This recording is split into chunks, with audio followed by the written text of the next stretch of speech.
इस पर सर थोड़ा और विस्तार पूर्वक आपसे बातचीत करेंगे। एक और कारण जो है बाजार को आखिरी के आधे घंटे में परेशान किया, और वो खबर आई सर कि अमेरिका और ईरान के बीच न्यूक्लियर डील पर बात रुक गई है और दोनों देशों के बीच टकराव बढ़ने की आशंका है, और इसके बाद प्रेशर थोड़ा सा और बढ़ता हुआ दिखाई दिया। एक रिपोर्ट के मुताबिक अमेरिका ने खाड़ी में सैन्य जमावड़ा बढ़ा दिया है और बुधवार को ईरान ने हॉर्मुज़ की खाड़ी को आंशिक तौर पर बंद कर दिया है। अमेरिकी मीडिया की रिपोर्ट्स में कहा गया कि अमेरिकी सेना ईरान पर हमले के लिए तैयार है। उधर पोलैंड ने अपने नागरिकों को तुरंत ईरान छोड़ने के लिए कह दिया। तो बहुत सारे डेवलपमेंट हो रहे थे आखिरी के एक घंटे में, लेकिन बाजार पर एक टिप्पणी और लें उससे पहले सर, ये जो चिंता आई है अमेरिका और ईरान के बीच टकराव की जो आशंका है, ये कितनी गहरी आप इसे देख रहे हैं, है भी या नहीं है? देखिए, खतरा शुरुआत से है, बना हुआ है, लेकिन जो दो अलग अलग तरीके के संकेत मिल रहे हैं कूटनीतिक हलकों से, उनको समझना जरूरी है। दोनों देश मिलकर जिनेवा में बात कर रहे हैं। अमेरिका ने कुछ क्लियर कट गारंटी मांगी है ईरान से, और ये कहा है कि न्यूक्लियर एनरिचमेंट को लेकर, अपने न्यूक्लियर हथियारों को लेकर एक ठोस प्लान पेश किया जाए, जिसके लिए ईरान को 7 से 8 दिन का समय दिया गया है। इस बीच अमेरिका ने दूसरी तरफ जो दबाव बनाने की अपनी पूरी रणनीति है, उस तरह से एक तरह से यह संकेत दिया जो अमेरिकी मीडिया से आया है कि डील करें या स्ट्राइक होगी, तैयारी वहां भी है। इधर ईरान भी अपनी पेशबंदी कर रहा है और उसने हॉर्मुज के इलाके में एक नेवल एक्सरसाइज की, जिससे हॉर्मुज स्ट्रेट का संचालन थोड़े समय के लिए बंद हुआ।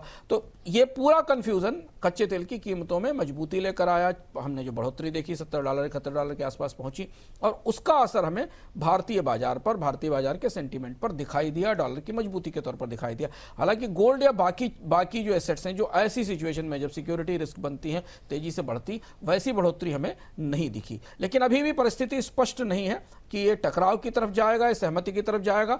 ईरान और अमेरिका दोनों दो तरीके की भाषा बोल रहे हैं। हालांकि अमेरिका की भाषा थोड़ी ज्यादा आक्रामक है, ईरान थोड़ा झुक रहा है, क्योंकि ईरान की आर्थिक स्थिति बुरी तरह टूटी हुई है।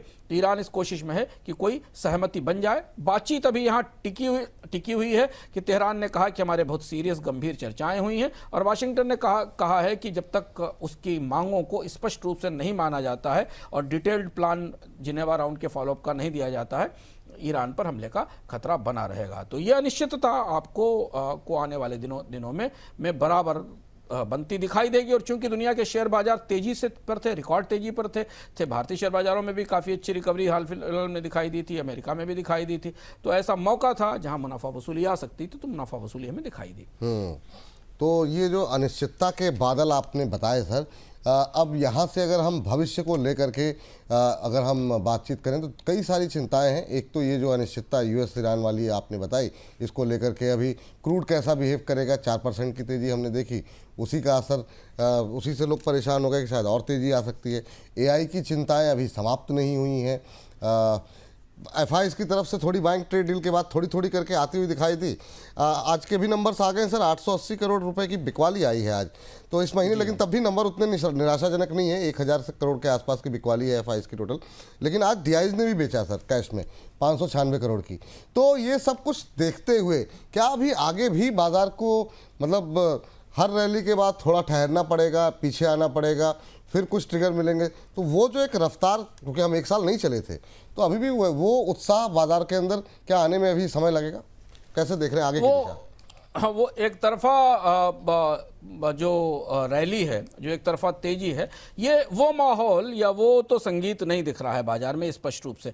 आज DII ने भी इसलिए बिकवाली की क्योंकि उनको उस हायर लेवल के ऊपर थोड़ी मुनाफा वसूली की जरूरत थी। भाई, म्यूचुअल फंड इन्वेस्टर्स को भी थोड़ा बहुत रिटर्न दिखाना होता है, बाजार जहां पहुंच चुका था। स्ट्रक्चरली बाजार काफी बदल गया है हाल फिलहाल में। अगर आप ध्यान से देखें तो एक तो महत्वपूर्ण बात यह है कि ग्लोबल अनसर्टेनिटी इंडेक्स, एक इंडेक्स होता है ग्लोबल अनसर्टेनिटी इंडेक्स, वो रिकॉर्ड ऊंचाई पर है। और मुझे जब उस इंडेक्स को मैं देखता हूं विपुल जी, और उसके बाद जब मैं स्टॉक मार्केट को देखता हूं, तो मुझे लगता है कि दोनों में कोई कनेक्ट नहीं है, डिस्कनेक्ट है। दुनिया के स्टॉक मार्केट रिकॉर्ड ऊंचाई पर है। अनसर्टेनिटी इंडेक्स की ऊंचाई इस समय कोविड से और 9/11 से और 2008 की लीमन क्राइसिस की तुलना में भी ज्यादा ऊंचा है। तो अगर आप पूरा माहौल देखें, आर्थिक माहौल, तो जबरदस्त अनिश्चितता से भरा हुआ, जो अभी हमने आपके सामने स्पष्ट किया कि क्या होगा ईरान और अमेरिका के बीच नहीं है। लेकिन बाजारों के भीतर जो रुख है वो लंबे समय तक रैली पर दांव लगाने का नहीं दिख रहा है। थोड़ी थोड़ी तेजी के बाद मुनाफा वसूल कर निकल जाने का दिखाई दे रहा है, और इसलिए आपको कोई सस्टेन्ड मोमेंटम बनता नहीं दिख रहा है। जैसे एफआईज को लीजिए, एफआईज अपनी पोजीशंस आईटी में डाइल्यूट कर रहे हैं, तेजी से बिकवाली कर रहे हैं, लेकिन वो डोमेस्टिक साइक्लिकल्स में आते दिखाई दिए थे, जो आपने जिक्र किया पिछले दिनों में। कैपिटल गुड्स में, मेटल्स में, पावर और कंस्ट्रक्शन में सिलेक्टिवली उन्होंने बाय करना शुरू किया था, लेकिन उसके बाद जैसे ही उनको को बेहतर रेट मिले तो मुनाफा वसूली शुरू हो गई। तो एफआईआईज के लिए तो अभी भारतीय बाजार में वैल्यूएशन का, डॉलर का, इन सारी चीज़ों का के पहलू वैसे ही बने रहें, पर घरेलू निवेशकों के लिए छोटी छोटी रैलीज और उसके बाद मुनाफा वसूली आती दिख रही है, जो हमें क्रॉस द बोर्ड सारे स्पेसेस में दिखाई दे रही है। तो थोड़ी थोड़ी रैली के बाद जो है समय समय पे प्रॉफिट बुक करना जो है वो सही रणनीति रहेगी। सर, इन सबके बीच में क्या जो हमारे नंबर्स रहे हैं उन्होंने भी थोड़ा सा डिसअपॉइंट किया। ये सर अब हर क्वार्टर के रिजल्ट्स के बाद हम उम्मीद करते हैं कि शायद नेक्स्ट क्वार्टर बेहतर हो। इस क्वार्टर से काफ़ी एक्सपेक्टेशन थी, हालांकि सेकंड हाफ तब भी थोड़ा ठीक रहा, फर्स्ट हाफ में काफ़ी ज़्यादा डिसअपॉइंटमेंट रही, लेकिन वो लेबर कोड का असर रहा। तो फोर्थ क्वार्टर से कुछ उम्मीदें बढ़ सकती हैं या अभी आपको उस फ्रंट पे चिंताएँ खड़ी हुई दिखाई दे रही हैं? थर्ड क्वार्टर तो लेबर कोड ले गया, यकीनन काफ़ी बड़ी कंपनियों का बड़ा हिस्सा लेबर कोड के कारण उसका जो वन टाइम एक्सपेंडिचर आया था उससे का असर होते दिखाई दिया। अब हमें यहाँ से कुछ और रियलिटी सेट होते दिखाई दे रही है। चौथे क्वार्टर की तस्वीर थोड़ी मिली जुली रहने की संभावना है विपुल जी। जैसे जो जीएसटी की कटौती का असर था वो धीरे धीरे खत्म हो गया, एफएमसीजी कंपनियों ने अपनी कीमतों में बढ़ोतरी शुरू कर दी क्योंकि वो जो मॉरिटोरियम था वो खत्म हुआ है। दूसरी चीज़ ये कि रूरल डिमांड आने वाले दिनों में कैसी रहेगी, इस पर काफ़ी कुछ निर्भर करेगा। अगर आप हमने अभी इसी कार्यक्रम की शुरुआत में रूरल एरिया में एग्रीकल्चर के प्राइसेस में कमी और डिफ्लेशन की तस्वीर देखी है, तो उस स्थिति में हमें आने वाले दिनों में कितनी डिमांड की परिस्थिति बनती दिखाई देगी ये कहना मुश्किल है, क्योंकि डिमांड हमने पिछले क्वार्टर में भी कमजोर देखी थी। आरबीआई की तरफ से ब्याज दरों में कटौती का कोई बड़ा पुश आने की अब वहां भी गुंजाइश नहीं बची है, क्योंकि डब्ल्यूपीआई में तेज बढ़त हमने पिछले जो महीने के आंकड़े आए उसमें देखा हुआ है। तो मिक्स तस्वीर रहने की उम्मीद है चौथी तिमाही में।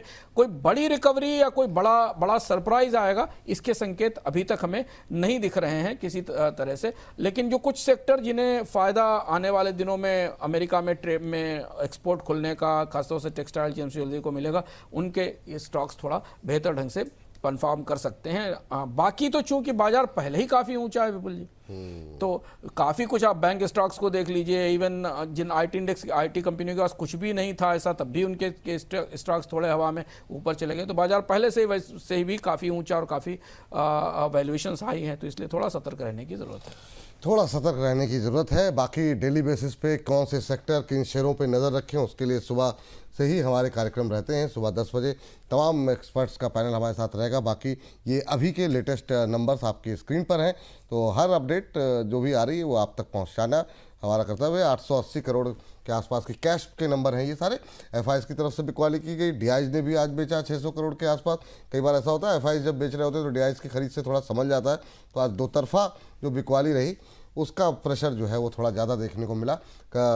इसकी वजह से अब देखना ये है कि कल कुछ रिकवरी आती है, यूएस से किस तरीके के संकेत रहते हैं। बाकी सुबह 10 बजे, दोपहर 1 बजे आप जुड़िए हमारे साथ, डिटेल में बातचीत होगी। बाजार खुलने के पहले हर्ष के साथ जुड़िए।